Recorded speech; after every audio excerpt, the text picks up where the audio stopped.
बिस्मिल्लाहिर्रहमानिर्रहीम। बच्चों, आज हम लोग क्लास 8 यानी दर्जा 8 का साइंस पढ़ेंगे और उन्वान है यानी कि टॉपिक दिया हुआ है फसलें यानी पैदावार और इंतज़ाम। तो आज हम बात करेंगे फसल के बारे में बात करेंगे। इसमें हमने दिया है फसलों की किस्में यानी खरीफ है, रबी है और गैरमा जायद। यानी कि कहने का मतलब है कि खरीफ क्या होते हैं, रबी क्या होते हैं और जायद क्या होते हैं। ये फसलों का किस्म है। इसको कैसे कैसे, जैसे कौन सा फसल कब जाएगा, कौन सा फसल कब जाएगा, कौन से महीने में जाएगा, ये सारी चीज़ों के बारे में हम आज देखने की कोशिश करेंगे। तो देखिए बच्चों, पहले जानते हैं हम फसल। तो आप देखिए कि फसल होता क्या है। तो आपको पता है कि जो हमारा मतलब जो हम लोग इस दुनिया में जो लोग भी हैं, मतलब ऐसे बोल सकते हैं कि इस दुनिया में जो लोग भी हैं, या तो वो जानवर हैं या तो वो इंसान है ना।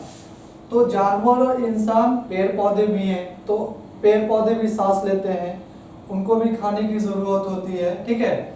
उनको भी जैसे पानी चाहिए है ना बढ़ने के लिए। उसी तरीके से जानवर, तो जानवर को भी क्या चाहिए, ग़िज़ा चाहिए। देखिएगा कि जैसे मान लेते हैं शेर है, तो शेर किसी का शिकार करता है, गोश्त खाता है वो। तो गोश्त खाता है यानी कि वो उसके लिए ग़िज़ा हो गया।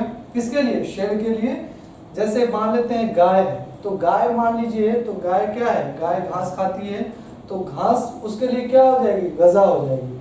उसी तरह कि फसल जो है, फसल क्या इंसान खाते हैं, जानवर भी खाते हैं फसल। जैसे आप देखिएगा देहातों में क्या होता है कि जो गाय है या जो गायों का झुंड है या बैलों का झुंड है या बकरियों का झुंड है, वो पूरे के पूरे खेत को चढ़ जाती है, मतलब ख़त्म कर देती है। या वो गेहूं का हो या फिर वो भुट्टे का हो या फिर वो किसी भी तरीके का जो ये लगता है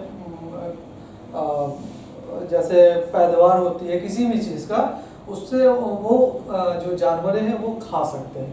तो जाहिर सी बात है कि जो खाना है बहुत ही हमारे लिए बहुत ही ज़रूरी वाली चीज़ है। मतलब मोस्ट इम्पॉर्टेंट बोल सकते हैं, सबसे ज़रूरी चीज़ खाना है।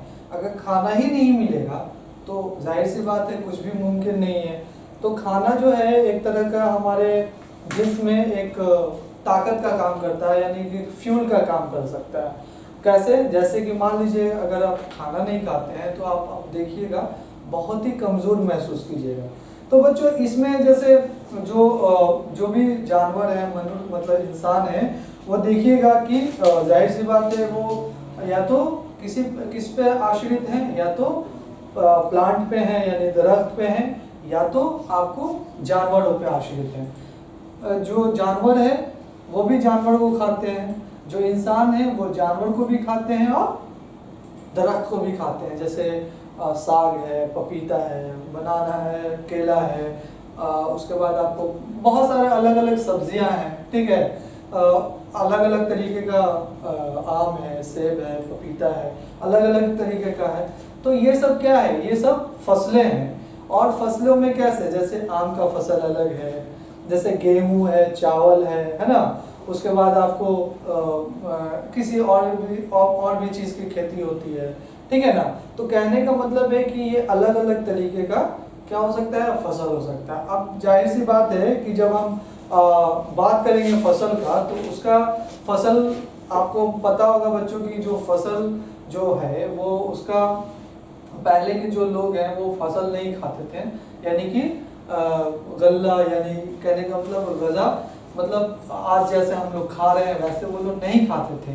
वो लोग क्या करते थे कि मतलब गाँव इधर उधर घूमते रहते थे, जो मन किया वो खा लेते थे। उनको लगता था ये बहुत ही अच्छा है तो उसको वो खा लिया करते थे।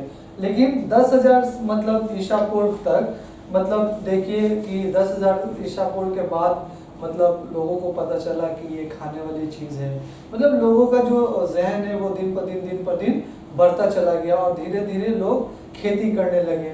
और खेती करते करते अलग अलग तरीक़ों से वो मतलब ऐसे बोल सकते हैं कि खेती का अलग अलग तरीके से वो इस्तेमाल कर सकें कि भाई ये जो खेत है उसको कैसे हम अच्छे से अच्छे उपजाऊ बना सकते हैं। अलग अलग मिट्टी होती है जो कि अलग अलग फसलों के लिए बहुत ही मतलब इस्तेमाल के लिए बहुत ही लाभदायक होता है, इसलिए बहुत ज़रूरी होता है। इसलिए क्या है कि फसलों का जो इस्तेमाल है वो अलग अलग हम लोग करते हैं, अलग अलग क्या बोलते हैं महीनों में। जैसे गेहूं का अलग महीना होगा, धान का अलग महीना होगा, है ना। अलग अलग महीनों का अलग अलग तरीके हैं। तो उसी में जैसे खरीफ है, रबी है और गैर जायद यानी जायद जो है वो क्या है। तो देखिए जो अगर हम इसकी बात करें, जैसे खरीफ है तो खरीफ में खरीफ जो होता है वो क्या है कहने का बरसात का टाइम का ये किस्में है। जैसे खरीफ का जो फसल होगा वो हमेशा बरसात के टाइम का होगा। जैसे मिसाल के तौर पे जैसे गेहूँ ये क्या बोल सकते हैं कि चावल है, तो देखिएगा कि उसका इस्तेमाल जो है मतलब बरसात के टाइम में बुआई वगैरह बहुत आसानी से हो सकता है। यानी कि जैसे गेहूं कटता है, कटने के बाद देखिएगा धान का इस्तेमाल कर सकते हैं।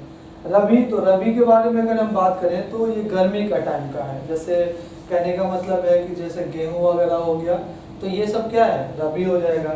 और जायद का मतलब दोनों के बीच में है। तो देखिएगा कहीं कहीं अलग अलग शक्ल में पैदावार हो सकता है। अभी तो बहुत सारी टेक्नोलॉजी मतलब आ गई है जो कि क्या बोल सकते हैं कि जायद का इस्तेमाल हम लोग करते हैं। तो जायद का कहने का मतलब ये है कि इन दोनों के मौसम के बीच में ये वाला जो फसल होता है इसका हम लोग इस्तेमाल कर सकते हैं। कहने का मतलब है खरीफ जो बरसात में होगी और रबी जो है वो क्या है गर्मी में होगी। इन दोनों के बीच में एक स्प्रिंग सीजन होता है। तो स्प्रिंग सीजन का मतलब ये होता है कि जो पतझड़ का जो सीजन होता है उसको हम क्या कर सकते हैं स्प्रिंग। जैसे रबी में अगर हम बात करें तो क्या होगा, रबी में जैसे फसल की बात करें तो गेहूं हो जाएगा, ठीक है, चना हो जाएगा, सरसों हो जाएगा। क्या क्या हो जाएगा, रबी की बात करें तो गेहूं हो जाएगा, सरसों हो जाएगा, चना हो जाएगा। और ये जो मतलब और खरीफ की जब हम बात करें तो अभी हमने बात किया तो धान हो जाएगा, भुट्टा हो जाएगा, ठीक है, ज्वार हो जाएगा, बाजरा हो जाएगा। और ये जो जायद का जो ये है तो ये दोनों में ये जैसे इसमें भी गेहूं का इस्तेमाल हो सकता है, भुट्टा का इस्तेमाल इसमें भी लोग करते हैं, ज्वार बाजरा का इस्तेमाल इसमें भी लोग करते हैं। तो ये कहने का मतलब है कि जो राबी है और खरीफ जो है उन दोनों के बीच में जो फसलें होती हैं उसको हम जायद बोलते हैं। और कहने का मतलब है कि जायद जो होते हैं वो दोनों बीच